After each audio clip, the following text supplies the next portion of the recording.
পর্দাই আমার বউ না। এক অর্থে চমৎকার, আরেক অর্থে আবার খুব প্রবলেম।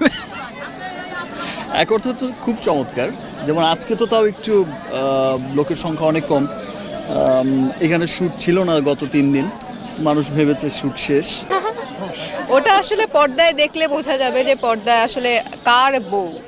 এবং ভাইয়া যেটা বলল যে এই ক্রাউডটা কম, তাহলে মানে বুঝতে হবে যে এই গত 2 দিন কতটা বেশি ক্রাউড হয়েছে।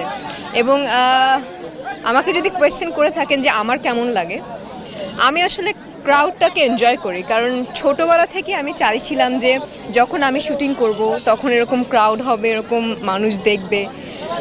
একদিক থেকে পজিটিভভাবে দেখি, আর একদিক থেকে নেগেটিভভাবে দেখি, কারণ শুটিংয়েও তো করতে হয় আমাদের। এবং মনে করেন আমরা কোনো শট নিচ্ছি, পিছনে